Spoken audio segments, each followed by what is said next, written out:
जय Hind students, welcome to learning Himachal, welcome to one path series. तो आज हम इस सीरीज में बात करेंगे अपने कॉन्सेप्ट नंबर 10 की। और जैसे कि मैंने आपको कल बोला था ना, कल हमने 9th कॉन्सेप्ट में जो है वो सभी टाइगर रिजर्व के बारे में पढ़ा था, है ना। आज मैंने आपको कहा था कि आज मैं आपको बताऊंगा बायोस्फीयर रिजर्व के बारे में। आपको पता है कि टोटल जो है वो 18 बायोस्फीयर रिजर्व हैं हमारे इंडिया में। और मैं देखो ये चीजें आपको क्यों बता रहा हूँ, क्योंकि हमारा फॉरेस्ट सर्विसेज का जो है वो एग्जाम है ये। और फॉरेस्ट सर्विसेज के एग्जाम में आप ये बिल्कुल आराम से जो है वो प्रिडिक्ट कर सकते हैं कि आपके एग्जाम में जो क्वेश्चन है वो वाइल्ड लाइफ से रिलेटेड, फॉरेस्ट से रिलेटेड जो है वो डेफिनेटली आएगा ही आएगा।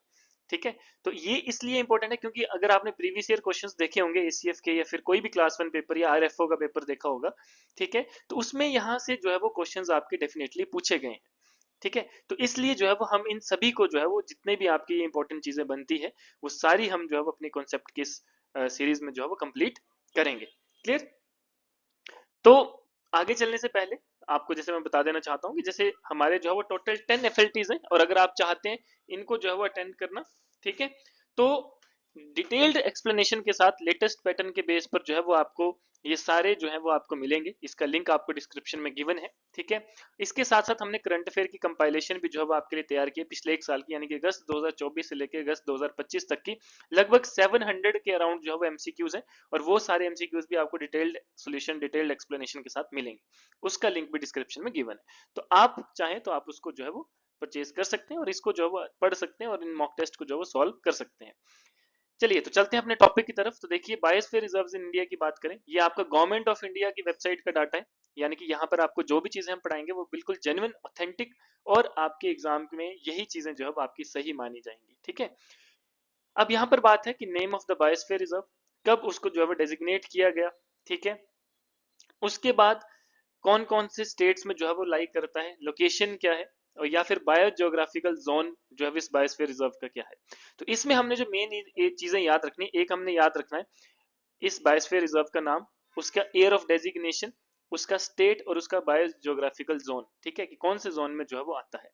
बात करते हैं, सबसे पहले आता है आपका नीलगिरी। नीलगिरी को कब डेजिग्नेट किया गया, 1986 में जो है इसको बायोस्फीयर रिजर्व बनाया गया। तमिलनाडु, केरला और कर्नाटका, इन तीनों स्टेट्स के साथ जो है अपनी बाउंड्री शेयर करता है। ठीक है।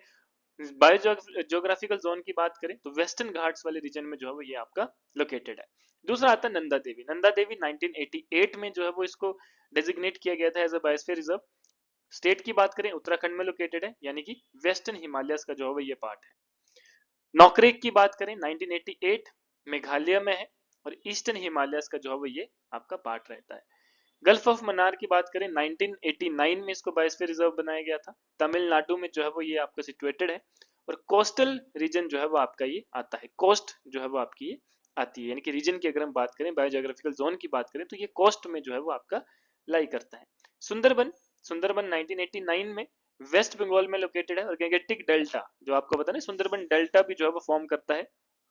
तो गैंगेटिक डेल्टा जो है इसका बायोस्फेरिक जियोग्राफिकल जो है वो जोन रहेगा। उसके बाद मानस, मानस आपको पता है कि आपके नेशनल पार्क भी है, 1989 में इसको डेजिग्नेट किया गया, असम में है, और ईस्टर्न हिमालयस का जो है वो ये आपका पार्ट रहता है। देन आता है great Nicobar. Great Nicobar 1989 Andaman and Nicobar island में ये लोकेटेड है, और आइलैंड जो है वो इसका जियोग्राफिकल जोन की अगर हम बात करें तो ये आइलैंड में जो है वो आता है। सिंपलीपाल, सिंपलीपाल आपका 1994, ठीक है, उड़ीसा में लोकेटेड है, और डेक्कन पेनिनसुला का जो है वो ये पार्ट है।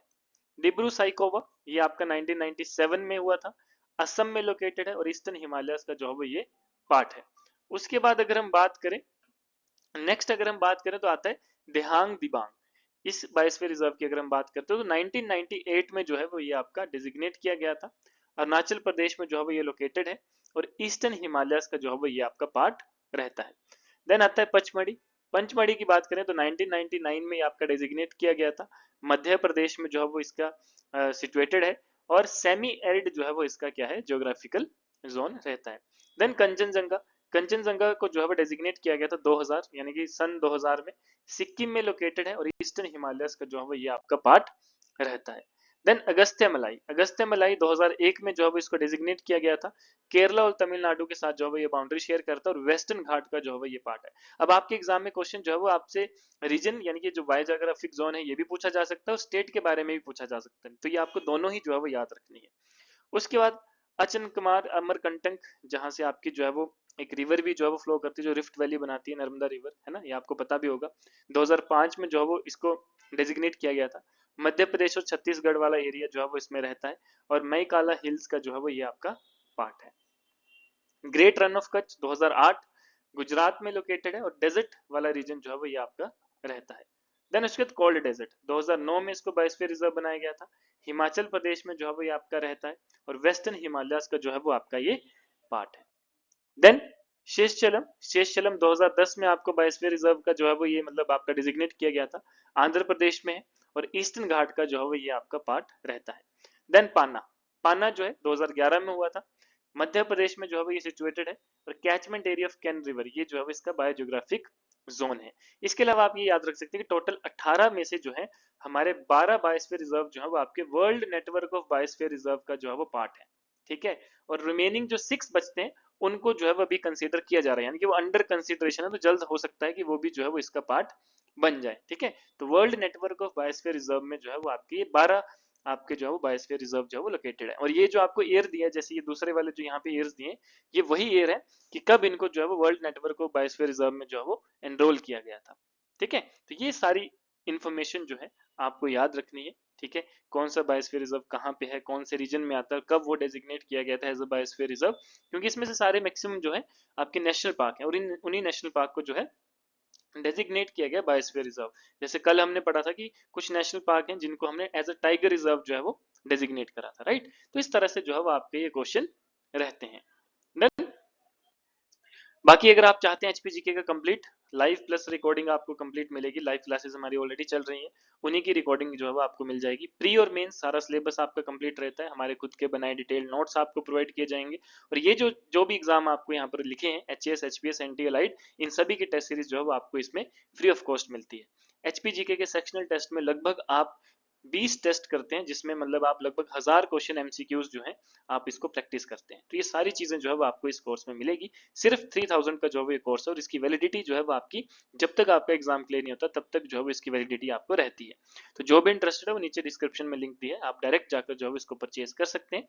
अभी ऑफर में जो है वो आपको 3000 का मिल जाएगा। अदरवाइज जब आपका अगले महीने की अगर हम बात करें तो आफ्टर योर दिवाली इसका जो प्राइस है वो थोड़ा सा राइज हो जाएगा। तो अभी आपके पास बेस्ट अपॉर्चुनिटी है, और अभी हमारी लाइव क्लासेस भी चल रही है, तो आपको रिकॉर्डिंग के साथ साथ हमारी लाइव क्लासेस भी जो है वो लगाने का मौका मिल जाएगा। क्लियर?